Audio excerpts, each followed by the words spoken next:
नमस्कार, स्वागत है आपका सरोकार में। मैं हूं अमृता राय। आज सरोकार उत्तर प्रदेश की चुनावी राजनीति पर चर्चा करने के लिए आज हम इलाहाबाद यूनिवर्सिटी कैंपस में हैं, जिसे पूरब का ऑक्सफोर्ड भी कहा जाता है। आज हम इस चर्चा में बात करेंगे कि पूरब के ऑक्सफोर्ड में शिक्षा का क्या स्तर रह गया है। हालांकि ये वही कैंपस है, ये वही यूनिवर्सिटी है जहाँ जिसे माना जाता रहा है कि वो साहित्य का, संस्कृति का, शिक्षा का और तमाम तरह के राजनीतिक आंदोलनों का केंद्र रहा है। ये राजनीतिक आंदोलन इस बार चुनावी राजनीति में किस दिशा की तरफ बढ़ रहे हैं और किस तरफ मतदाताओं का रुझान तय कर रहे हैं, इस पर बातचीत करने के लिए हमारे साथ कई खास मेहमान हैं। उनसे आपका परिचय कराते हैं। कुछ राजनीतिक लोग हैं और कुछ एक्सपर्ट्स हैं। हमारे साथ हैं समाजवादी पार्टी की प्रत्याशी ऋचा सिंह, जो इलाहाबाद यूनिवर्सिटी की छात्र संघ की प्रेसिडेंट रही हैं।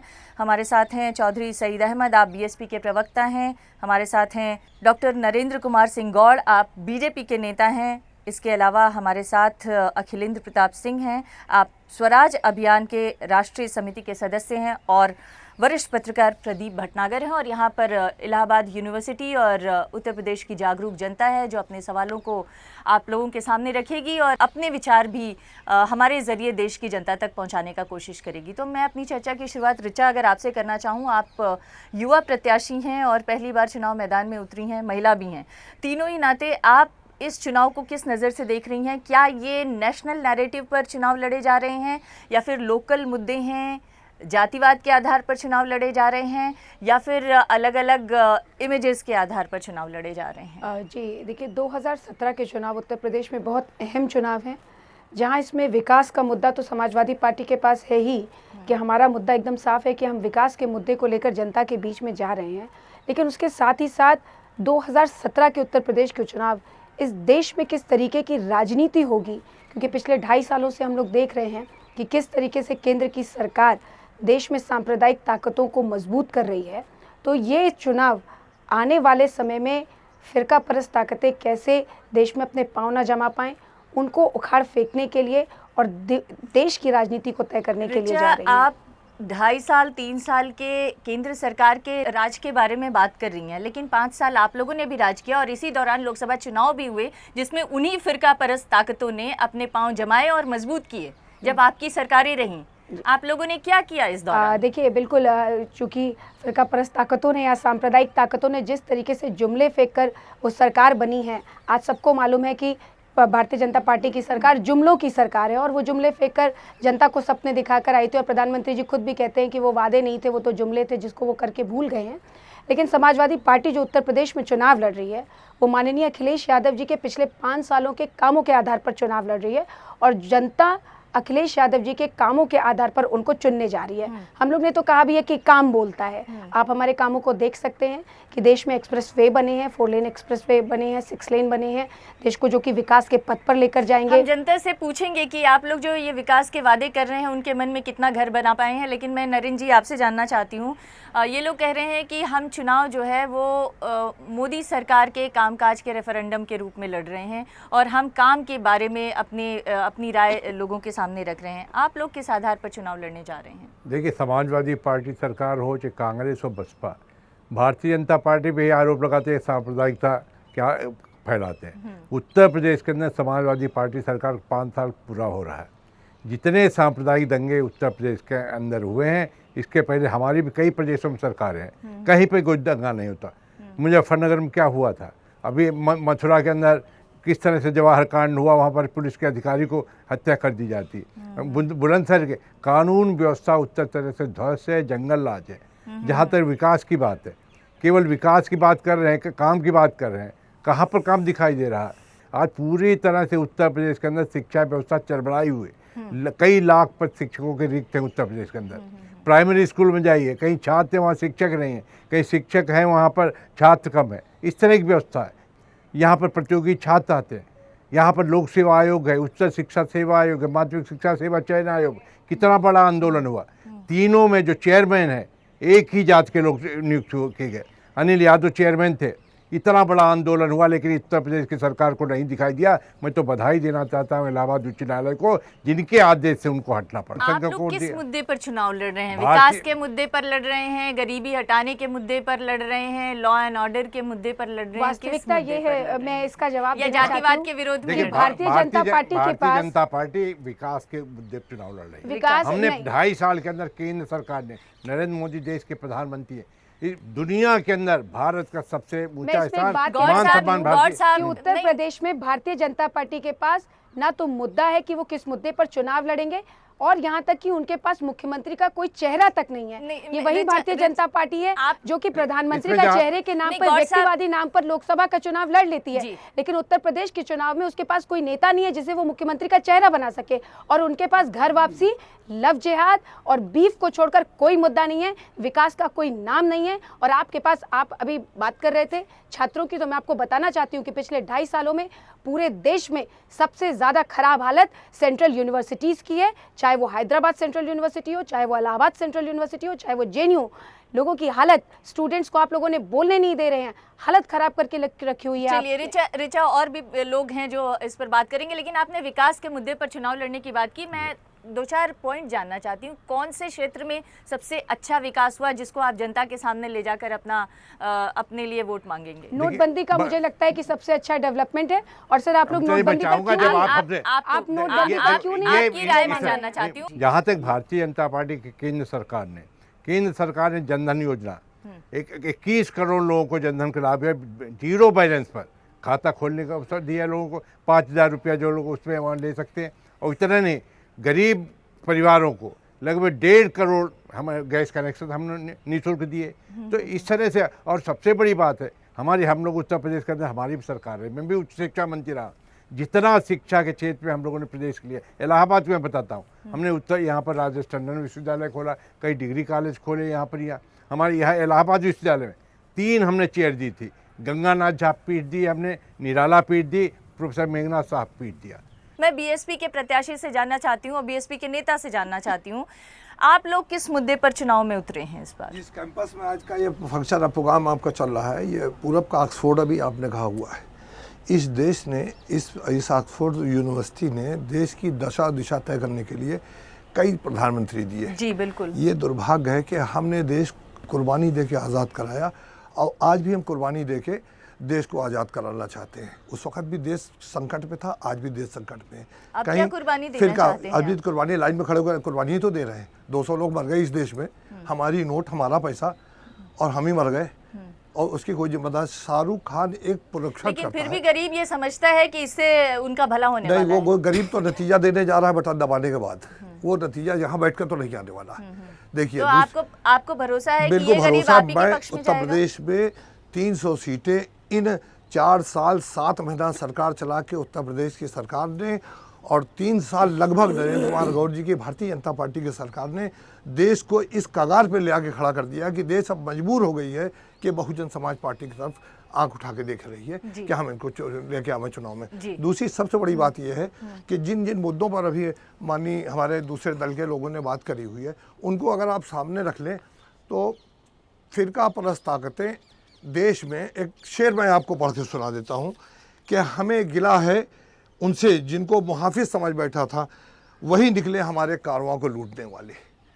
सबसे बड़ी बात यह है कि जब हमने आपको सत्ता देश के झूठ पर, भले जो इसमें दो राय नहीं, मैं झूठ पर फंस गया, देश की जनता फंस गई, तो झूठ पर केंद्र की सरकार और लैपटॉप जैसे, लॉलीपॉप जैसे मुद्दों पर प्रदेश की सरकार। आज हमको आप ऐसी स्थिति में ले आकर खड़ा कर रहे हैं कि आप हमें एकदम इस स्थिति में ले आके, जैसे कोई भिखारी भीख मांगता है, आप हमको भीख देना चाहते हैं। हमको सक्षम बनाइए। पूरब के ऑक्सफोर्ड में बैठ के अगर ये हम बात करें कि हम आपको ये देंगे, हम आपको जितनी भी उदाहरण आप दे दें, जो दे दिया आपने, एक्सप्रेसवे दे दिया, मान लिए चले, मैंने माना एक्सप्रेसवे दे दिया, तो मेरा भी उसमें कंट्रीब्यूशन है, बहुजन समाज पार्टी की सरकार का भी कंट्रीब्यूशन है। देश में जो भी विकास, प्रदेश में जो भी विकास हुआ है, उसमें भी बहुजन समाज पार्टी का 4 बार मैंने सरकार बनाई है। 4 बार सरकार बनाने में क्या हमारा योगदान नहीं, हमारा जबरदस्त योगदान है। अब जिस झूठ के आधार पे आप लोग आ गए हैं, ये लोग सत्ता बना रहे हैं, इस झूठ को तो हम चलने देने वाले नहीं हैं। और इस बार 300 सीटों पर बहुजन समाज पार्टी की सरकार, 300 सीटों पर, मैडम उस पर किसी तरह के कमेंट की जरूरत नहीं, 300 सीटों पर चुनाव जीत के और पुनः सत्ता बना के मैं दिखाऊंगा। और जिस दिन 11 तारीख को फिर आपसे बात करेंगे, लेकिन अखिलेंद्र जी अखिलेंद्र जी को मैं शामिल करना चाहती हूँ। अखिलेंद्र जी, तीनों राजनीतिक दलों के लोगों ने अपने अपने राजनीतिक पार्टियों के योगदान की चर्चा की। अगर इतना अच्छा काम किया है इन राजनीतिक दलों ने, हालांकि आप भी एक राजनीतिक दल को बिलोंग करते हैं, लेकिन मैं फिर भी आपसे ये पूछना चाहती हूँ, अगर ये मेन स्ट्रीम के राजनीतिक दलों ने इतना अच्छा काम किया है तो उन्हें कुकर, फ्रिज, शुद्ध घी और स्मार्टफोन, इस तरह की चीज़ें बांटकर लोगों को लुभाने की ज़रूरत क्यों पड़ रही है? देखिए, यह जो राजनीतिक दौर है, इस राजनीतिक दौर को सच के बाद का दौर कहा जा रहा है। पोस्ट ट्रुथ एरा इसको कहा जा रहा है। यहाँ झूठ को सच, सच को झूठ बनाने की एक मुहिम चल रही है। मैं पहली बात ये कहना चाहता हूँ कि दलों की बात को, जो दल हैं उनको देश की जनता को देने के लिए कुछ नया नहीं है, लेकिन उत्तर प्रदेश की जनता का एक राष्ट्रीय दायित्व है दो कारणों से। एक तो दायित्व यह है कि उत्तर प्रदेश अपने आकार और अपने दृष्टिकोण के नज़रिए से एक राष्ट्रीय चरित्र लिए रहता है, और दूसरा, मोदी जी ने के साथ, भाजपा के साथ सबसे बड़ी ट्रेजेडी ये है कि भाजपा एक फेसलेस पार्टी हो गई है। हर जगह मोदी जी ही हर चीज़ों के फेस बन रहे हैं। तो मोदी जी की राजनीति तीन कारणों से राष्ट्रीय हित में नहीं है, और उत्तर प्रदेश की जनता का दायित्व है कि वह मोदी जी की राजनीति को उत्तर प्रदेश में सजा दे। सजा इसलिए दिया जाना चाहिए, मैं तीन उदाहरण आपको देना चाहता हूँ। देखिए, मोदी जी की राजनीति कोई नई नहीं है। गुजरात में सन 2002 से लेके आज तक लोग देख रहे हैं, और इसके बावजूद लोगों ने 73 सीटें जिताकर इसी उत्तर प्रदेश से भेजा उन्हें। देखिए, मैं ये कह रहा हूँ, गौड़ साहब सुन लीजिए, गौड़ साहब मेरी बात सुन लीजिए, मैं उस पर बात नहीं कर रहा हूँ। मोदी जी को मैं तीन कारण से कह रहा हूँ। अभी इन्होंने जो राजनीतिक दलों का भ्रष्टाचार था उसको इन्होंने संस्थाबद्ध कर दिया। जैसे काला धन के खिलाफ लड़ने की बात होती रही, लेकिन पैसा अगर भारत के बाहर सिंगापुर, मॉरिशस से कोई भारत का ही पैसा इन देशों में जाता है, और कोई यहाँ पर आकर के शेयर मार्केट में लगाता है, कितना पैसा लगाया, किसका पैसा है, भारत सरकार उसके बारे में नहीं पूछती।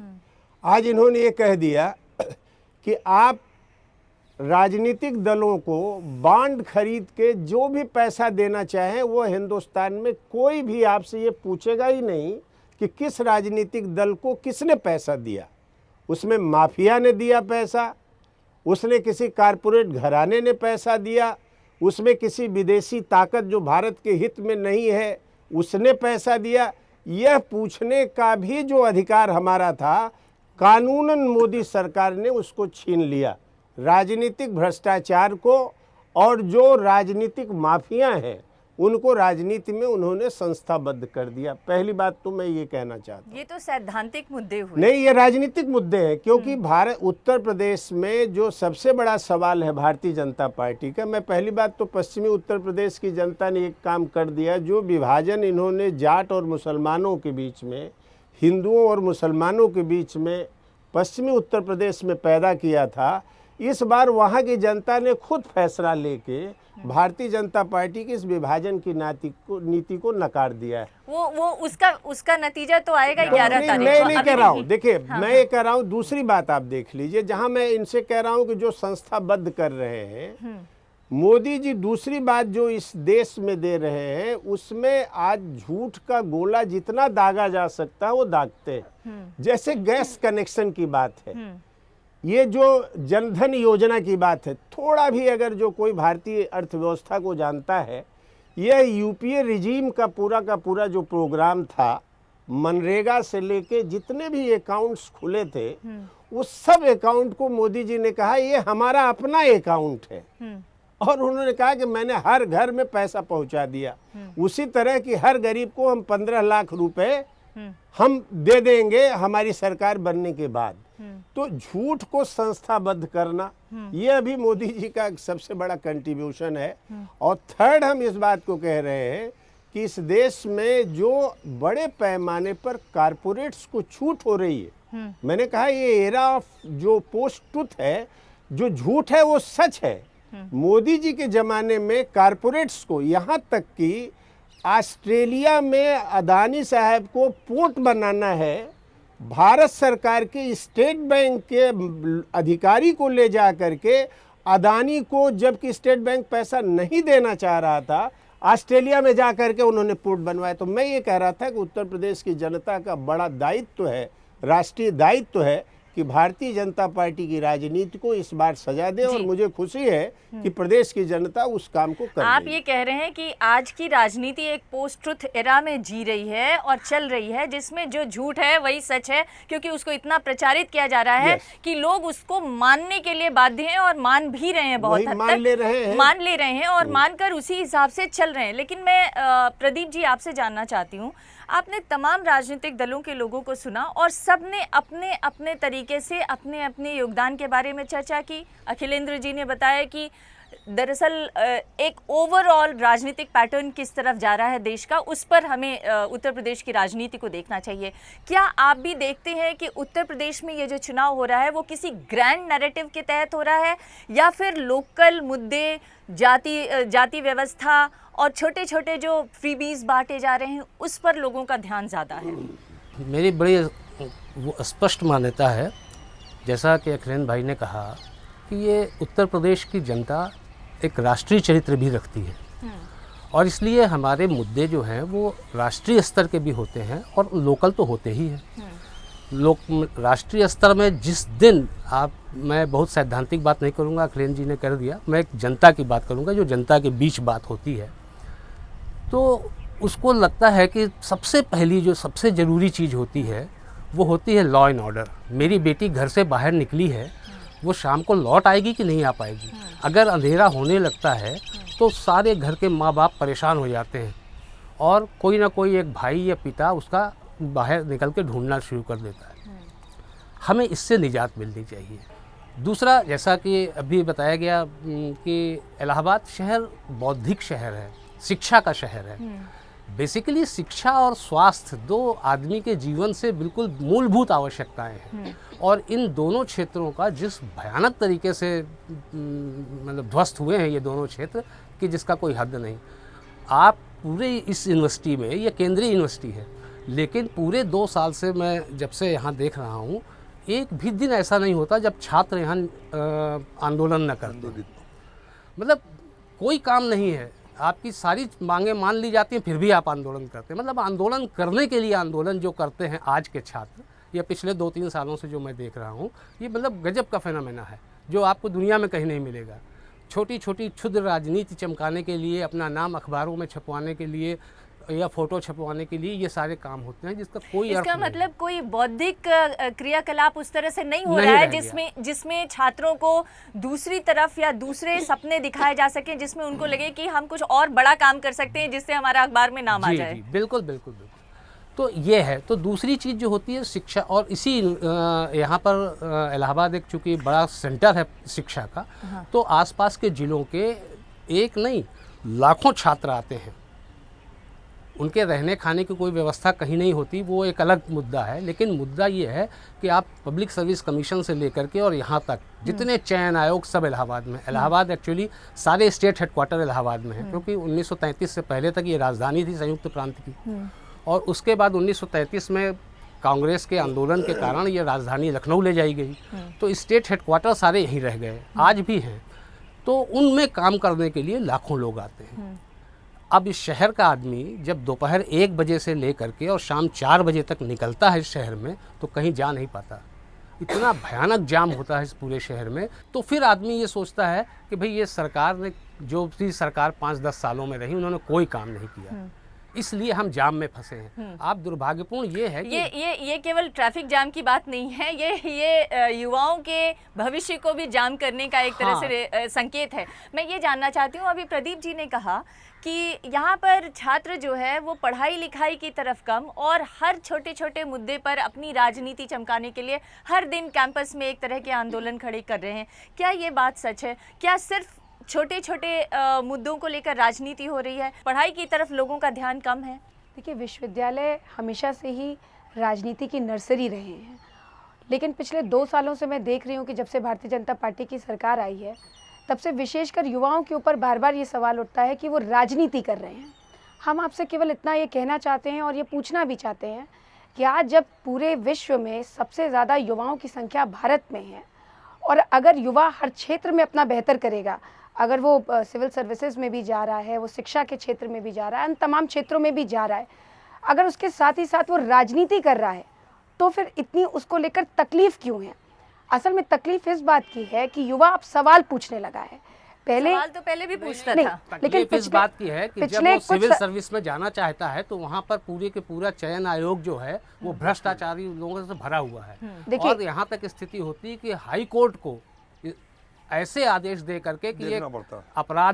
अपराध युक्त आदमी चेयरमैन बन गया है, ये मैं टिप्पणी ये करते ये हुए उसको हाईकोर्ट हटाना की पड़ता जांच है। का विषय है और मैं इसके कहना ऊपर जांच चाहता हूँ चल इस भी रही सिलसिले है। में एक बात मैं कहना चाहता हूँ महोदय, अभी आप चयन समिति और भ्रष्टाचार के खिलाफ लड़ाइयाँ हुई हैं, चल रही हैं, लेकिन मैं ये पूछना चाहता हूँ कि ज़्यादा दिन नहीं हुआ अरुणाचल प्रदेश के मुख्यमंत्री ने, एक्स मुख्यमंत्री ने सुसाइड कमिट किया, और सुसाइड कमिट करने के बाद उसने एक पत्र लिखा और जो राज्यपाल ने नरेंद्र मोदी जी के यहाँ भेजा कि 89 करोड़ रुपया जो जुडिशियल हाईएस्ट जुडिशियल ऑफिशियल्स हैं उन्होंने हमसे मांगा था, और इससे मैं बहुत शॉक्ड हूँ।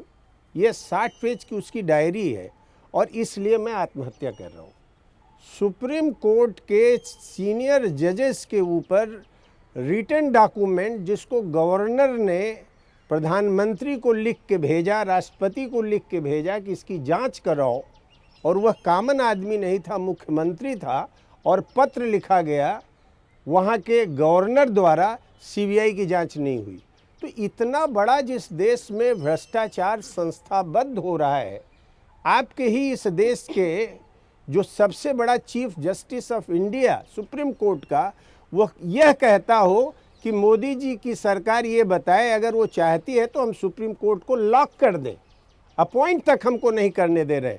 तो पूरी संस्थाओं को, इस देश की जितनी संस्थाएं हैं, अगर ऊपर से बर्बाद किया जाएगा तो नीचे तो उसका प्रभाव दिखेगा ही। मैं चुनाव ये की बात कर रहा साफ हूँ। और स्पष्ट एक बात। आदमी अखिलेंद्र को- जी, ये बहुत बड़े नेशनल मुद्दे हैं, पर क्या अरे ये मैं उत्तर इस प्रदेश तरह के मुद्दों पर, इस नेशनल भ्रष्टाचार के मुद्दों पर यहाँ की जनता वोट देने जा रही है, या फिर उसके छोटे छोटे अपने इंटरेस्ट हैं जिस पर ये- वो वोट देने ये की मैं सोच उसी रहे पर हैं? बात कर रहा ये था। मैं कह रहा था कि अभी उत्तर प्रदेश में जो जनता वोट देने जा रही, मैंने स्पष्ट इस बात को रखा है कि जनता के सामने जो अभी विकल्प है उसमें भारतीय जनता पार्टी विकल्प नहीं है। मैं ये बात कह रहा हूँ। अगर मैं ये कह रही हूँ, आप चारों लोग ये कह रहे हैं भारतीय जनता पार्टी विकल्प नहीं है, तो अगर विकल्प वो नहीं है तो जो दूसरे विकल्प हैं वो कितने मुफीद हैं जनता के देखो, सामने? जो अगर दूसरे हमारी विकल्प बात आप हैं। पूछो तो मैं साफ कहता हूँ, दूसरे जो मुफीद विकल्प हैं दूसरे कारणों से वो मुफीद हो सकते हैं। हाँ। अब ऐसे बहन जी ने उत्तर प्रदेश में, उनकी जो पहचान थी कि लॉ एंड ऑर्डर ठीक करती हैं, मैंने इमेज क्रिएट की गई। अब वो अगर अंसारी बंधुओं को लेकर के लॉ एंड ऑर्डर की ठीक करने की बात करें तो मजाक के सिवा और कुछ नहीं। विकास के नाम पर अखिलेश कहेंगे कि हम लोगों को कुकर देंगे, तो ये सब बेसिकली जो बातें हैं वो तो मजाक हो ही रही जी। हैं। मैं ये कह रहा हूँ, लेकिन सवाल है कि इस समय देश के सामने सबसे बड़ा खतरा क्या है, और आपको चुनना होगा तो इन्हीं लोगों में जो बेहतर किस्म के लोग हैं उनको आपको चुनना होगा। देखिए, समाजवादी पार्टी जिसने विकास के मुद्दे को अपना सबसे बड़ा मुद्दा बनाया है, जिसमें 4 लेन सड़कें हैं तो फिर कुकर भी है, वो एक महिलाओं की, एक गांव की महिला तक मैं लगातार गांव में जा रही हूँ, आज हमारे गांव के मोदी जी जो है प्रधानमंत्री जी आप लोग डिजिटलाइजेशन कभी की ये बात बताते करते हैं कि ये जो कुकर डिजिटल बांटा इंडिया की जाएगा बात या कर रहे हैं। स्मार्टफोन बांटा बिल्कुल। जाएगा, उस पर उत्तर प्रदेश के ओवरऑल राजस्व का कितना खर्चा करेंगे आप बिल्कुल, लोग? इसका और खर्चा अगर ये एक तय खर्च किया होगा गया तो ये है कहाँ से आएगा? और जनता के इसमें पैसे से ही तो इसका ये आएगा। एकदम साफ बात है कि जनता की छोटी छोटी जरूरतों को भी माननीय अखिलेश यादव जी ने अपने ध्यान में नहीं, रखा है। लेकिन क्या ये जरूरी जिसमें नहीं, बच्चों को मैं उचित पोषण चौधरी से साहब से लेकर- जानना चाहती हूँ, क्या ये जरूरी नहीं कि ऐसे छोटे छोटे फ्रीबीज बांटने के बजाय कुछ बड़ी योजनाओं पे काम किया जाए जिससे कि प्रदेश की ओवरऑल जनता का डेवलपमेंट हो? किसी खास सेक्शन को कुकर बांट दिया जाए या किसी को स्मार्टफोन देखिए, बांट दिया ये जाए, तो- किसी को घी बांट दिया ये तो- जाए, इससे प्रदेश मैं का इसमें भला हो रुक- जाएगा। मैं बात कहना चाहती हूँ कि ये मैडम पहले ही हर्षित- मैंने मैडम पहले ही बताया इस बात को कि देश को लैपटॉप या लॉलीपॉप की किसी प्रेशर कुकर की जरूरत नहीं है। देश को इन स्थितियों की जरूरत है जिस पर आप चर्चा कर रहे हैं। मैं ये कह रहा कि देश में हम ऐसी स्थिति लाना चाहते हैं कि हर व्यक्ति, हर सोशल आदमी, हर पॉलिटिकल आदमी ऐसी स्थिति में हो कि आपको खुद मतलब आपसे लेने वाला बने और उनके देने वाला ना नहीं, बने। इसके स्थिति लिए ये हो जाएगी समाजवादी जिस वक्त मैं देखिए, असेंबली में पहली बात अभी हमसे ये एक है सवाल किया गया, ये लोग एक ऐसा मिनट भाई पेश साहब करते प्लीज हैं। इसके लिए देखिए, समाजवादी एक सवाल पार्टी मुझसे ने- किया गया अभी कि आपने उत्तर प्रदेश में 100 मुसलमानों को टिकट दिया। देखिए माफ कीजिएगा, थोड़ा लाइन से हट के बात कर रहे हैं। 100 मुसलमानों को टिकट दे दिया, तो इन 100 मुसलमानों को टिकट आपने क्यों दे दिया? मैंने कहा 100 मुसलमानों को टिकट देके मैंने उत्तर प्रदेश की असेंबली को पाकिस्तान की असेंबली नहीं बनाया, बल्कि देश हित में इसलिए बनाया है कि उत्तर प्रदेश में इनकी अक्सरियत ज्यादा है। नहीं, जब आप 100 लोग पे वसूल- सवाल वो तो इसलिए उठ अलग रहे हैं बात है। चौधरी मैं साहब, बताऊंगा, लेकिन मेरी बात सुन जी, लीजिए, जी, इसके जी। बाद आप जवाब नहीं, दीजिएगा। मैं आप लोगों पे एक- सवाल एक- इसलिए नहीं उठ रहे हैं जी। कि आपने मैं 100 एक मुसलमानों सवाल को इस पर जरूर टिकट कहना दिया। चाहता आप हूं। लोगों के पर सवाल इसलिए उठ रहे हैं जी। मैं- क्योंकि आप लॉ एंड Please, ऑर्डर को दुरुस्त मैं करने ये की कह बात रहा करते हूं, हैं और ये जिन लोगों को जितने टिकट दिया है वो विकास लॉ एंड पुरुष ऑर्डर बने अभी के अभी खिलाफ अभी काम अभी कर भाई रहे साहब हैं। ने जिक्र किया कि लॉ एंड ऑर्डर को इसमें लेके अगर कोई मुसलमान पहचान और है दलितों अच्छा, को मैं किसी एक तरह की बात बात आपसे नहीं कहना करते। चाह रहा इसमें था। मैं न्याय एक बात देने की कहना बात चाहती आप हूँ ये कि बात नहीं सबसे कर ज्यादा इंसाफ देने की बात पैसे- करिए। सबसे- सबसे 100 लोगों को मैं अगर सबसे टिकट दे देता हूँ तो आप हमसे सवाल करते हो सबसे और ज्यादा- 403 टिकट बांटते हो, उसमें एक भी नहीं देते हो ये और कहते हो सबका संवैधानिक साथ सबका सबसे विकास सबसे विरोध ज्यादा है। पैसे लेकर वो टिकट जाति और देने धर्म का के नाम पर वोट काम मांगना। बहुजन समाज ने किया और वहीं सबसे ज्यादा अपराधियों को टिकट देने का काम भारतीय जनता पार्टी ने किया है। जी। आप परिवर्तन की बात करते हैं, लेकिन आप परिवर्तन कैसे करेंगे? परिवर्तन रैली कैसे वो परिवर्तन में बदलेगी जब आप अपराधियों को मुख्य धारा में लाने की कोशिश कर रहे जी। हैं? आप देखिए समाजवादी पार्टी ने जी। अपराधियों को एकदम से टिकट से हटाने का काम जी, जी, किया। गौर अभी साहब, हमारे गौर साहब। कई लोगों ने कई लोगों ने अभी हमारे आ भारतीय रहे हैं, जनता आप लोगों के पास आ रहे हैं सवाल के लिए, आ रहे हैं। अभी हमारे अखिलेश जी अच्छे हमारे मित्र हैं। वो जिस विचारधारा से आते हैं उनको केवल भाजपा और राष्ट्रीयता के विरुद्ध बोलना। आज मैंने तो बोला ही नहीं भाई। हमारी पहली बात हो जाती आज वामपंथी कहाँ रह गया पूरे देश के अंदर? साफ हो गया वामपंथी। राष्ट्रीयता के प्रति लोगों का लगाव है। और जहाँ तक विकास अभी भ्रष्टाचार की बात हो रही थी, मैं सवाल सबसे करना ज्यादा चाहता हूँ। कालाधन भारतीय जनता पार्टी के लोगों मैं के पास सुप्रीम पकड़ा कोर्ट गया है। देखिए बीच में सुप्रीम कोर्ट ने बहुत साहसिक निर्णय लिया। मैं से इसको बधाई दिया कि जो जिस तरह से तमिलनाडु के अंदर जिस तरह से भ्रष्टाचार हुआ था उसमें 4 साल की सजा, 10 करोड़ का जुर्माना और 10 साल तक प्रतिबंधित का उसी सुप्रीम कोर्ट ने मना किया था कि और इतना बाबूजी नहीं नहीं, गिराना। उत्तर प्रदेश के अंदर अभी हमारे चौधरी साहब कह रहे दहा थे दिया। बहुजन समाज पार्टी ने टिकट दिए, क्यों जाति कल्याण धर्म सिंह के थे। आधार की बात करते हैं? जहाँ तक मोदी जी का सवाल है, मोदी जी ने अगर हम मोदी जी देश के अंदर इतने लोग लाइक न करते, अभी हम कहीं उड़ीसा में चुनाव हुआ, महाराष्ट्र में हुआ, अहमदाबाद में हुआ, चंडीगढ़ में, सारे लोकल बॉडीज में 80% 90% सीटें भाजपा ने जीती है। लेकिन क्यों सर, जीती हम क्यों चुनाव जीती है? राज्यों के परिणाम चुनाव आपके के बारे में सामने आज चर्चा करने नहीं, नहीं आए लोग हैं, तो हम एक- उत्तर प्रदेश की जनता का मन समझने आए हैं। बिहार के चुनाव का परिणाम भी आपके मेरे सामने है और उत्तर प्रदेश का परिणाम भी मैं आपके एक चीज सामने आज आएगा। बात रह रिसोर्स गई की बात कर रही थी। मैं ये कह रहा हूँ कि उत्तर प्रदेश का मैंने शर्म आनी चाहिए। ये सब विकास पुरुष बनने की बात कर रहे हैं। उत्तर प्रदेश का रिसोर्स बिल्डिंग देखिए उत्तर 3 प्रदेश लाख के अंदर करोड़ रुपए सभी केवल पार्टी को सरकारी उत्पादन में हो रहा है। बीजेपी की उत्तर सरकार 91 प्रदेश 92 में उस समय में कानून रिसोर्स व्यवस्था ठीक बिल्डिंग थी। अगर किया सबसे बड़ा जाए, शिक्षा में अगर अभी हमारी बड़ा कंफ्यूजन था। खेती और आज किस लघु तरह की हालत उद्योग है? पर जोर दिया जाए, गौड़ साहब इस पर गौर कर लीजिए। गौड़ साहब, मैं कह रहा हूँ उत्तर प्रदेश का जो सबसे बड़ा रिसोर्स है वो एग्रीकल्चर है। उत्तर प्रदेश का जो सबसे बड़ा रिसोर्स है वो आपकी कॉटेज इंडस्ट्रीज है, एग्रीकल्चर बेस्ड इंडस्ट्रीज है। आपके यहाँ जो उत्पादन हो रहा है, 2 उदाहरण मैं देना चाहता हूँ। गन्ना उत्पादकों का आज तक भुगतान नहीं हुआ।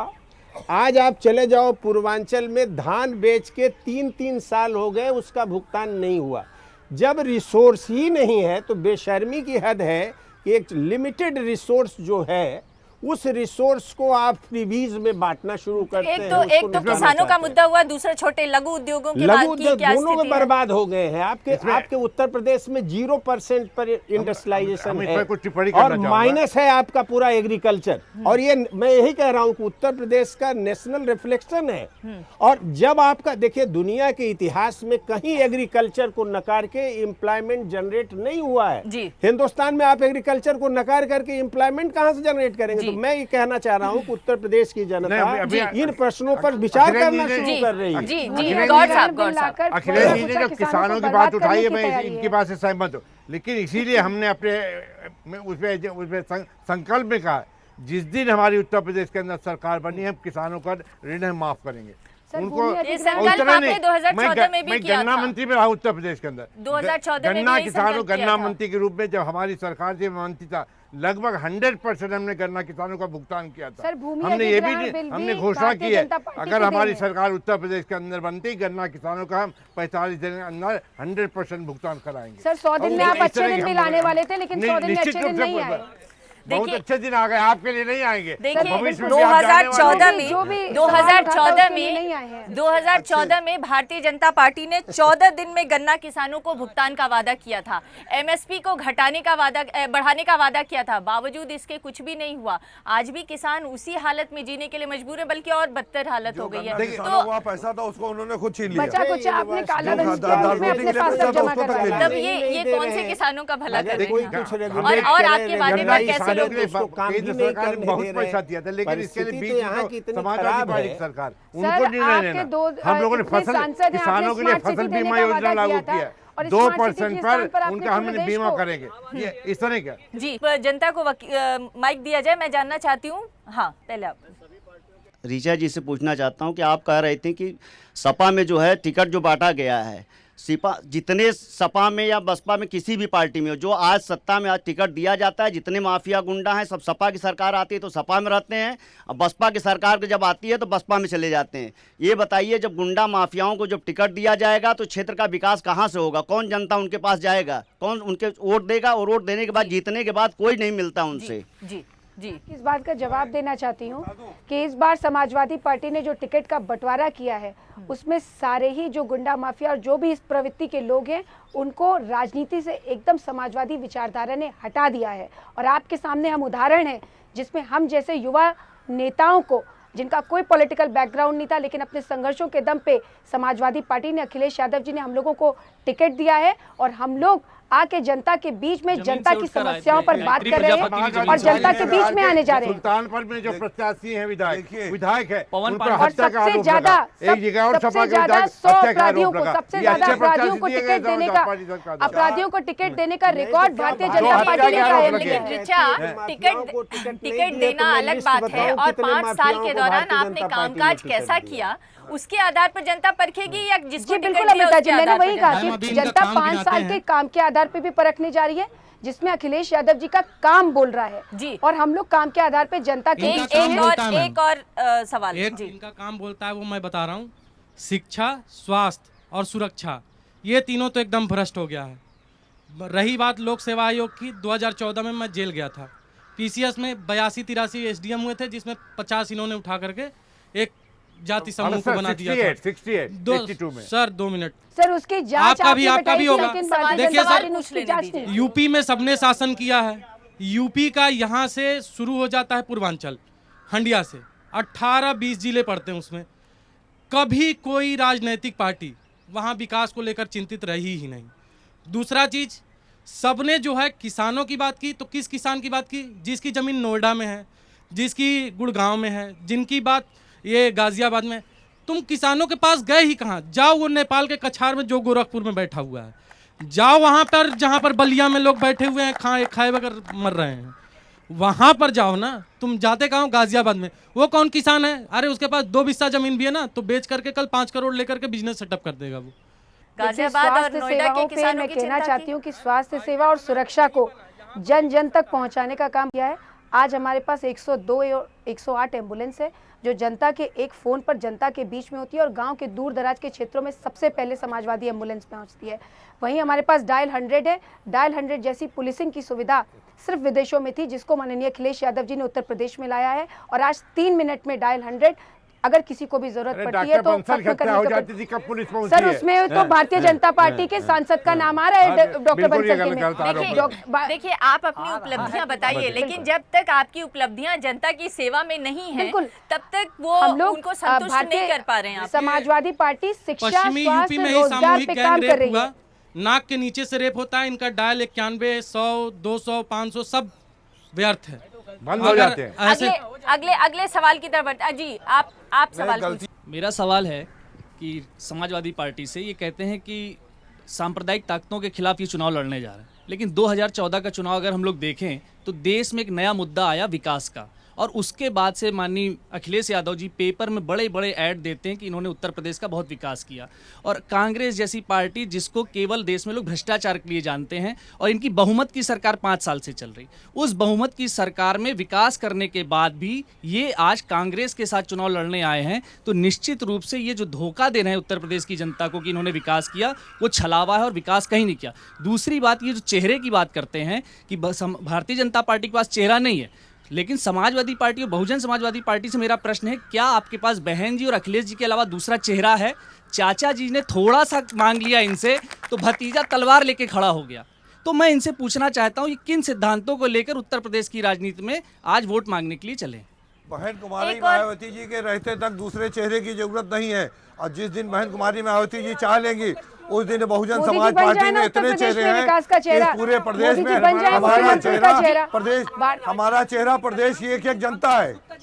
जी जी जी जी, बना दीजिए उनको, बना दीजिए उत्तर प्रदेश में मुख्यमंत्री का भारतीय चेहरा जनता नहीं पार्टी आई। का चेहरा प्रोजेक्ट करो पहले। मैं तमाम राष्ट्रीय और अंतर्राष्ट्रीय बहसें हुई हैं अभी पे, लेकिन वर्तमान में जो इस इलाहाबाद विश्वविद्यालय की स्थिति और हम छात्रों की जो स्थिति है, हम सभी विश्वविद्यालय में नियमित कक्षाएं चाहते हैं, हम सभी विश्वविद्यालय में कल्चर एवं सोशल एक्टिविटीज़ चाहते हैं, लेकिन यहाँ का जो छात्र संघ है और इस छात्र संघ में वर्तमान में छात्र संघ में जिनकी संलिप्तता है वो भारतीय जनता पार्टी, संघ परिवार और समाजवादी पार्टी। आप सब लोगों द्वारा जो आम छात्रों के बीच में एक धारणा है कि एक प्रायोजित आंदोलन इस तरह से किए जा रहे हैं, वाइस चांसलर सर यहाँ कुछ काम करना चाहते हैं, यहाँ का बस एक ही इशू है कि कोई वाइस चांसलर आओ उनको भगाओ। अरे हमारा रोग है तो उस अंग को हम काटेंगे, थोड़े उसे सुधारने के प्रयास करेंगे।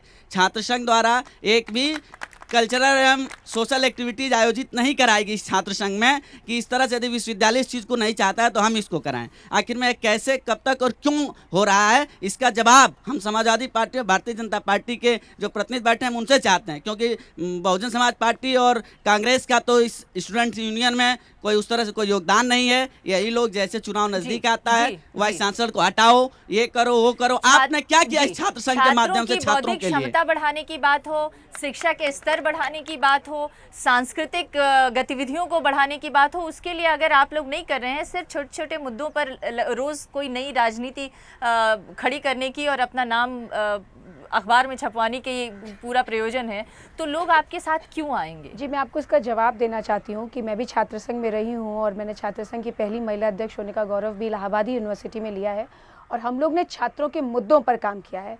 रही बात आज जो दौर है, पिछले 2.5 सालों से जब से भारतीय जनता पार्टी की सरकार आई है, केंद्रीय विश्वविद्यालयों में जिस तरीके से वाइस चांसलर उनकी चमचागिरी में लगे हुए हैं, छात्रों को सवाल नहीं पूछने दे रहे। हम तो कह रहे हैं कि केंद्र सरकार शिक्षा पे बजट क्यों नहीं बढ़ा दे रही है, वो शिक्षा का बजट बढ़ा दे, लेकिन वो शिक्षा के बजट में लगातार कटौती करती चली जा रही है। आप कहते हैं कि हम आंदोलन करते हैं, केंद्र सरकार स्मृति ईरानी जी जैसी मानव संसाधन मंत्री बनती है, वो कहती है हम की फेलोशिप को बंद कर देंगे। स्टूडेंट जाएगा कहाँ? वो अपने अधिकारों के लिए लड़ेगा, वो अपने अधिकारों के लिए आंदोलन करेगा।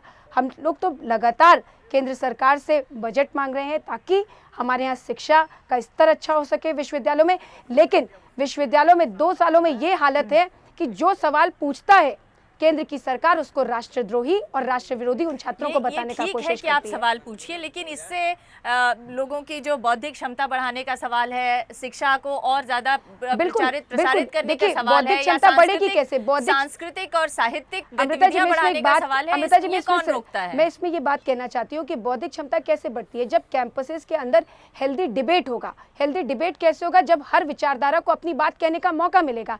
लेकिन मौजूदा समय में जो हालात बने हुए हैं, भारतीय जनता पार्टी किसी को भी ना अपनी बात कहने का अधिकार देना चाहती है और ना ही किसी को सवाल पूछने का अधिकार देना चाहती है। देखिए आपसे पूछना चाहता हूँ, सुन लीजिए गौर साहब, एक मिनट में सवाल आपसे। मैं इलाहाबाद विश्वविद्यालय में अध्यक्ष था और गौर साहब यहाँ के एक रिस्पेक्टेबल टीचर थे, इनका एक महत्व था। ये आज हमें ये साफ साफ बता दें, मैं अपने ज़माने से लेकर आज तक देख रहा हूँ कौन से क्वालिटी प्रोडक्ट एबीवीपी ने इलाहाबाद में आज तक दिया है और वो है कहाँ। एबीवीपी का जो पूरा कल्चरल इन्वायरमेंट था वो गौर साहब क्यों नहीं बदल सके। हम कह रहे हैं कि हमने जिस छात्र आंदोलन को किया उस छात्र आंदोलन में हमने सैकड़ों, जिसको कह रहे थे, हमने टॉपर्स को, यूपी के टॉपर्स को, इंटर के टॉपर्स को, हाई स्कूल के टॉपर्स को तैयार किया कि जाओ माफियाओं अपराधियों से लड़ो, एक नई संस्कृति और संस्कार का निर्माण करो। हमारे जो लड़के हैं वो जाके शहाबुद्दीन जैसे लोगों से टकराए और उनकी सरेआम हत्या हो गई। कोई सांस्कृतिक पैरेलल एबीवीपी ने नहीं दिया। हुलिगनिज्म और ये दबाव के अलावा और क्या काम किया? गौर साहब को जवाब देने दीजिए। जहाँ तक शिक्षा के बारे में छात्र ने पूछा, बात की बहुत मैं उसको स्वागत करता हूँ। निश्चित रूप से मेरा मत है कि विश्वविद्यालय हो, कॉलेजेस हो, ये राजनीति के अखाड़े नहीं बनना चाहिए। अभी हमारे ऋचा जी ने कहा कि राजनीतिक नर्सरी है। नहीं, ऋचा जी का जवाब मत दीजिए, आप अखिलेश जी का जवाब हम दीजिए। वही कहें, दोनों को दे। हाँ। निश्चित रूप से हमारे जो छात्र संघ हैं वो छात्र हित में, शिक्षा हित में, क्वालिटी ऑफ एजुकेशन के बारे में चर्चा करना चाहिए, दबाव बनाना चाहिए। किसी राजनीतिक प्रभाव में अगर काम करते गलत है, इसको मैं खुले रूप से कहना चाहता हूँ। और जहाँ तक मेरा सवाल है, मैं आप अखिलेश जानते हैं मैं विश्वविद्यालय में शिक्षक रहा हूँ, मैं शिक्षा मंत्री रहा हूँ। मैं जब शिक्षा मंत्री था, एक भी हमारे शिक्षक भी पहले बात तो सुनिए, 40 साल में बताइए हमने शिक्षा मंत्री के नाते हमने एक भी अगर कहीं पर भी यहाँ इंटरफियर किया, मेरा मानना हो विश्वविद्यालय ऑटोनोमस है, ऑटोनोमस तहत करना चाहिए, वहाँ पर सांस्कृतिक कार्यक्रम होना चाहिए। मैं तो यहाँ पर आग्रह करना चाहता हूँ आपके इस मंच के माध्यम से, यहाँ पर दीक्षांत समारोह होना चाहिए, कुछ इस तरह के कार्यक्रम हो जिससे लोगों को संस्कार मिले। कोई भी संस्था हो, कोई भी संगठन हो, इस तरह की बात नहीं होना चाहिए। अगले सवाल पे मैं सबके सामने सपा और भाजपा सभी लोगों के नुमाइंदे यहाँ पर बैठे हुए हैं। मैं एकदम एज बहुत कॉमन समस्या रखना चाहूँगा कि सभी लोग शिक्षा की बात कर रहे हैं। यहाँ तक कि प्राइमरी शिक्षा से लेकर उच्चतर शिक्षा तक में इतनी ज़्यादा नकल व्याप्त है कि एकदम डिग्रियाँ मिल रही हैं, एकदम खुलेआम नकल हो रही। प्राइमरी में मिड डे मील मिल रहा है, 9, 10 और 11, 12 में खुलेआम नकल हो रही। यही हाल राज्य विश्वविद्यालयों का, एकदम खुलेआम डिग्रियाँ मिल रही हैं। और सभी लोग, भारतीय जनता पार्टी ने भी शिक्षा की बात की कि हम फ्री शिक्षा देंगे और सपा ने भी बात की है कि हम फ्री शिक्षा देंगे, लेकिन इन लोगों ने ये बात नहीं की किस प्रकार की शिक्षा देंगे। कोई कह रहा हम फ्री लैपटॉप देंगे। और भारतीय जनता पार्टी से विशेषकर सवाल है, वो लोग कहते हैं कि हाँ नकल होती है और होती भी है। तो इन्होंने कहा कि पुलिस मेरिट भर्ती से होगी। तो आप बताइए, उन अखिलेश सरकार या पिछली सरकारों ने जो किया है, इतना ज़्यादा घोटाला हुआ है, नकल हुई है, तो आप उसी मेरिट से नौकरी देंगे, तो इसका क्या मतलब है? आपका इसके पास क्या जवाब है और सपा के इसके पास क्या जवाब है कि शिक्षा व्यवस्था में इतनी ज़्यादा नकल के? और हमारे हिसाब से अगर शिक्षा व्यवस्था में सुधार हो जाए तो सभी समस्याओं को सुधार हो जाए। ये बहुत अच्छा, मेरिट के आधार पर अगर नौकरियां मिलेंगी तो सारे लोग तो नकल करके सबसे ज्यादा मेरिट हासिल कर लेंगे। उत्तर प्रदेश के अंदर प्राइमरी नहीं, हायर एजुकेशन में हर जगह आज नकल का बोलबाला है। मैं उदाहरण देना चाहूंगा, बीजेपी सरकार थी 91 में, माननीय कल्याण सिंह जी मुख्यमंत्री थे, मैं भी उच्च शिक्षा मंत्री था। नकल को रोकने के लिए अगर किसी ने हिम्मत की थी, बीजेपी सरकार थी, नकल विरोधी कानून हमने बनाया था और नकल रुकी थी। और 20 में फिर समाजवादी पार्टी की सरकार आ गई, मुलायम सिंह नहीं होते, जमीन पर बिल्कुल लागू हुआ था, मुलायम सिंह आ गए, 20 मिनट नकल विरोधी कानून हटा दिया। जहाँ तक मैं इसकी एक और मैं उदाहरण देना चाहूँ, उच्च शिक्षा सेवा, माध्यमिक शिक्षा सेवा, हमने उसके चेयरमैन मेंबर के लिए एक अर्हता नोटिस बनाई थी कि इसके नीचे का कोई नहीं, इन्होंने सारी अर्हताएं समाप्त कर दी, जिससे अपने चहेतों को मेंबर बना दे चेयरमैन, तभी ये भ्रष्टाचार वहाँ पर हो रही है। निश्चित रूप से मेरा मानना है शिक्षा में गुणवत्ता होनी चाहिए, नकल रुकना चाहिए, लेकिन सपा नहीं कर सकती, बसपा नहीं कर सकती। अगर कोई कर सकता, बीजेपी सरकार आएगी, आश्वस्त करना चाहता हूँ, निश्चित रूप से नकल लोगे, शिक्षा की गुणवत्ता।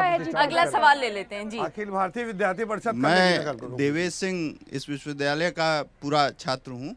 मेरा सवाल समाजवादी पार्टी से है कि आपके सर्वमान्य नेता माननीय मुलायम सिंह जी आजकल घूम घूम के कह रहे हैं कि 1992 में जो उन्होंने गोली चलवाया निरीह जनता पर, निहत्थी जनता पर, उसको वो अपनी ऐतिहासिक उपलब्धि के रूप में गिना रहे हैं और बता रहे हैं। शायद ऋचा जी उस सवाल का जवाब न दे पावें। उत्तराखंड की एक जगह है रामपुर, जहाँ पे हमारी माताएं बहनें जा रही थीं दिल्ली किसी आंदोलन में। उनके ऊपर मुलायम सिंह जी के मुख्यमंत्री रहते हुए यहाँ की पुलिस ने, मैं ऑफिशियल बात कर रहा हूँ कि उत्तर प्रदेश की पुलिस के जवानों ने उनके साथ बलात्कार किया। क्या समाजवादी पार्टी 1992 में उन निरीह लोगों पर, निहत्थे लोगों पर गोली चलवाने को और रामपुर की उस घटना को अपनी उपलब्धि मानती है? कृपया समाजवादी पार्टी इस मसले पर अपना रुख साफ करे। वो बेकसूरों पर गोली देश में उन्माद फैलाने के लिए चलाई गई थी जनाब, इसका सवाल जवाब हमसे ले लीजिए आप। आखिरी सवाल पूछिए। मैं बताना चाहूँगी कि जो उच्चतर शिक्षा आयोग में जो अभी भर्तियाँ हुई हैं उसमें भी पैसा चला है और जो योग्य लोग थे जो पैसा नहीं दे पाए उन्हें बाहर कर दिया गया है। अब आप बताइए कि शिक्षा का स्तर कहाँ जाएगा? देखिए, ये जो उच्चतर शिक्षा आयोग में पैसे देने की बात है, हम लोग नहीं मानते कि अगर ऐसा कुछ है तो आप उसे कोर्ट में चुनौती दीजिए और हम लोग उसे कोर्ट में प्रूव करेंगे। आखिरी सवाल, बिल्कुल आप उसे उच्च न्यायालय में एक आखिरी सवाल, हाँ पूछिए। मैं डॉक्टर अनुपम पांडे, यहाँ ज्योग्राफी में एसोसिएट प्रोफेसर हूँ। एक छोटा सा पक्ष, चूँकि विश्वविद्यालय की बात हो रही है, प्रदेश की और विश्वविद्यालय की, तो एक छोटा सा पक्ष मैं विश्वविद्यालय का रखना चाहूँगा। जैसे हमारे बड़े भाई भटनागर जी ने कहा कि 2 साल से बिना मुद्दे के आंदोलन हो रहे हैं। हमारा छात्र इतना खराब नहीं है जिस तरह की एक पिक्चर उसकी उभर करके यहाँ पर आई है। जी, समस्या ये है कि हमारा पूरा विश्वविद्यालय, यहाँ के शिक्षक, स्टाफ, इंफ्रास्ट्रक्चर, ये सारी चीज़ें बनाई गई थी 6 से 7 हज़ार बच्चों के लिए, और इस समय हम लोग 25,500 स्टूडेंट हैं। जिस घर में 38,000 महाविद्यालयों को लेकर के और विश्वविद्यालय में 25,500, अगर जिस घर में स्पेस हो 6 लोगों के लिए और अगर उसमें 18 लोगों को रखा जाए और वहीं पर रहेंगे तो थोड़ी व्यवस्था तो होगी। समस्या ये है विश्वविद्यालय की, आज से साल भर पहले MHRD और UGC ने हमसे पूछा, क्योंकि मैं इसमें विश्वविद्यालय वाइस चांसलर के कार्यालय से भी जुड़ा हुआ हूँ, 83 करोड़ रुपए हमारे विश्वविद्यालय में मिसिंग है। जी, समस्या की जड़ कहाँ पर है? 83 करोड़ रुपए मिसिंग है। बार बार मंत्रालय ये पूछ रहा है कि ये पैसा पता लगाइए कहाँ पर है। जब इसकी जांच पड़ताल शुरू हुई तो 35 करोड़ रुपए हम लोगों ने आइडेंटिफाई करके इंटेलिजेंस एजेंसीज को सौंप दिया है, जिसमें लोन्स एंड एडवांसेस लिए गए थे जिनको कभी वापस ही नहीं किया गया। समस्या ये है, और वो वेस्टेड इंटरेस्ट हैं जो इन बच्चों को ले आते हैं, बाहरी बच्चों को ले आते हैं, कुछ यहाँ के जो हमारे भटके हुए छात्र उनके साथ जोड़ करके आंदोलन कराते हैं। हमारा छात्र यहाँ का खराब नहीं है। समस्या यहाँ पर इंफ्रास्ट्रक्चर की है, समस्या यहाँ पर लूट की है जो अब खोली जा रही है, जिसकी रिकवरी का प्रोसेस शुरू हो गया है। समस्या वहाँ पर है। भटनागर साहब, आपसे ये भी पूछना चाहती हूँ कि इसी वजह से यूनिवर्सिटी को सेंट्रल यूनिवर्सिटी का दर्जा दिया गया। 6,000 से 25,000 या 30,000 जो भी स्टूडेंट की संख्या बढ़ी है, इसी वजह से कि यूनिवर्सिटी का और ज़्यादा विकास हो, तरक्की हो और ज़्यादा इंफ्रास्ट्रक्चर बढ़ाया जाए, इसको सेंट्रल यूनिवर्सिटी का दर्जा दिया गया था। क्या उस सेंट्रल यूनिवर्सिटी बनने के बाद फंड की बढ़ोतरी नहीं हुई या केंद्र का उस तरह से ध्यान नहीं गया इस यूनिवर्सिटी पर? किस तरह की कमी रही जिसकी वजह से ये भ्रष्टाचार या और दूसरे राजनीतिक गतिविधियां, जिसको आप कह रहे हैं कि ये एक तरह से फर्जी राजनीतिक गतिविधियां हैं, वो बढ़ती गई हैं? मुझे लगता है कि जो मेरी अपनी जानकारी है, फंड की कमी तो केंद्र सरकार ने कभी नहीं की। फंड इनके पास अद्भुत रहा, काफ़ी रहा। दिक्कत वही थी जो अभी डॉक्टर पांडे ने कहा कि वेस्टेड इंटरेस्ट इसमें इतने घुस गए कि अगर आपने किसी टीचर के दिक्कत यहाँ पर इससे शुरू होती है कि यहाँ करीब 1/3 ही कुल शिक्षक रह गए हैं। लगभग बहुत लंबे समय से टीचर्स के अपॉइंटमेंट नहीं हुए। ये तो पूरे देश की सेंट्रल यूनिवर्सिटी का हाल है। नहीं तो मैं बता रहा हूँ वो समस्या। अब क्या है कि फिर गेस्ट लेक्चरर्स रखने की, उन जो बचे हुए 1/3 टीचर हैं एडहॉक रखने की, उन टीचरों पे ज़्यादा काम लेने की स्थिति हुई। सामान्यतया यूनिवर्सिटीज़ के टीचर्स जो आज प्रोफेसर लेवल पर हैं, मुझे प्रोफेसर हर से माफ़ करेंगे, तो पढ़ाने की आदत उनकी गई है छुट। और जब वाइस चांसलर या कोई ऐसा आता है और जो उनको टाइट करता है, क्लास चेक करता है कि क्लास में कौन कौन है, डिपार्टमेंट में कौन कौन टीचर आया, कौन नहीं आया, तो फिर वही जो बात होती है कि कुछ बाहरी लड़के, कुछ अंदर के लड़के तो मिलाकर आंदोलन करना। अब ये मैं बात इस पर कहना चाहता हूँ। देखिए, जो सबसे बड़ा कंट्राडिक्शन है वो HRD का विश्वविद्यालयों की स्वायत्ता में अनावश्यक हस्तक्षेप है। ये आप देख लो, ये हैदराबाद में भी हुआ, इस इलाहाबाद विश्वविद्यालय में भी एचआरडी का अनावश्यक हस्तक्षेप अभी भी हुआ है, पहले भी हुआ है। एचआरडी इसको पूरा का पूरा जो ऑटोनमस कैरेक्टर है यूनिवर्सिटीज़ का, जिसमें क्रिएटिविटी खुद वहाँ के एकेडमिक वर्ल्ड क्रिएट करे, इसके ब्यूरोक्रेटाइजेशन में लगी हुई है।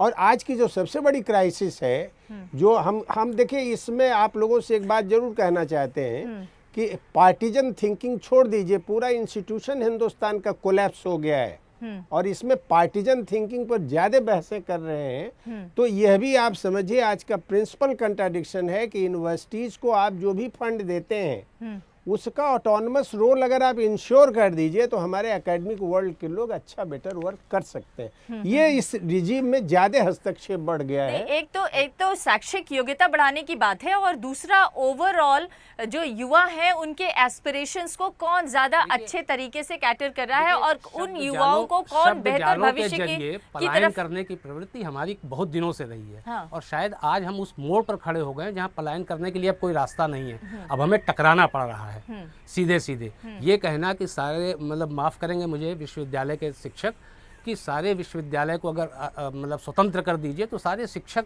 इतना अच्छे ढंग से पढ़ाने लग जाएंगे, रिसर्च कराने लग जाएंगे, जैसे कोई इस व्यवस्था में एक शिक्षक यहाँ पर 3-4 साल में भी रिसर्च करा लेता है और दूसरे शिक्षक 10-10 साल तक कितने बार एक्सटेंशन लेना पड़ता है। आज की चर्चा का मुद्दा इलाहाबाद यूनिवर्सिटी में किस तरह का शैक्षिक डिटोरिएशन हो रहा है ये नहीं था। हमारा मुद्दा ये था कि ओवरऑल उत्तर प्रदेश के चुनाव में ऐसे चाहे वो शिक्षा का मुद्दा हो या रोजगार का मुद्दा हो या लोगों की जीविका का मुद्दा हो, वो कितना असर कर रहा है। हम आकर शिक्षा के और खास तौर से इलाहाबाद यूनिवर्सिटी की शिक्षा के हालत पर टिक गए हैं, लेकिन ओवरऑल जो युवाओं के सपने हैं, जो एस्पिरेशंस हैं, वो क्या राजनीतिक दल उसे पूरा कर पा रहे हैं? पहले आप एक करके जवाब दें। मैं वही बात कर रहा था, चूंकि स्टेट हेडक्वार्टर सारे यहाँ हैं, सारे चयन आयोग यहाँ हैं, इसलिए पूरे प्रदेश का जो युवा है, छात्र है, वो इलाहाबाद से जुड़ता है, आता है। शिक्षा का, कोचिंग का एक बड़ा सेंटर होने के नाते भी प्रतियोगी परीक्षाओं के छात्र यहाँ आते हैं। तो करीब मतलब 8-10 लाख छात्र निरंतर हर साल यहाँ पर प्रतियोगी परीक्षाओं की तैयारी करते हैं। अब अगर आपके जो ये सब स्टेट गवर्नमेंट के डिपार्टमेंट है, इनमें अगर भ्रष्टाचार हो कि हाई कोर्ट को ये कह करके कि आपराधिक पृष्ठभूमि का अध्यक्ष है, इसको हटाइए, अगर ये दशा हो तो फिर कैसे होगा? तो इसमें पूरा उत्तर प्रदेश है, इलाहाबाद की शिक्षा व्यवस्था और इलाहाबाद के दफ्तर शामिल नहीं है। पूरे उत्तर प्रदेश का जब लोक सेवा आयोग का अध्यक्ष हटाया जाता है तो पूरे उत्तर प्रदेश के युवाओं को पता चलता है कि क्या हुआ। डॉक्टर पांडे जी, जनता के जो मुद्दे हैं, वो आंदोलन टिप्पणी करना के जो मुद्दे हैं, वो चुनाव के केंद्र में ही नहीं आ पा रहे। प्रदेश के एक करके जवाब देंगे तो देखिए, एक बात बहुत स्पष्ट है, जनता के बुनियादी मुद्दों को बहस में न लाने दिया जाए, यह सचेतन कोशिश हर पॉलिटिकल फॉर्मेशन का। तो ये अभी तक अगर उत्तर प्रदेश में कोई पूछे कि किस मुद्दे पर आप चुनाव लड़ रहे हो, तो एक अमूर्त मुद्दा है, वो विकास का है। बगैर जाने हुए कि विकास का रियल मीनिंग क्या है। शिक्षा, स्वास्थ्य, रोजगार, ये समाजवादी पार्टी के मैनिफेस्टो में है, जिसमें 30 लाख जो है नौकरियां क्रिएट करने की बात की गई है। तो 5 साल में कितनी नौकरियां दी? सबसे पहले तो युवा ये मैं आपको बताना चाहती हूँ कि 4.5 लाख नौकरियां, 4.5 लाख नहीं, आप 4.5 लाख भर्तियां पुलिस में और नहीं। देखिए, अभी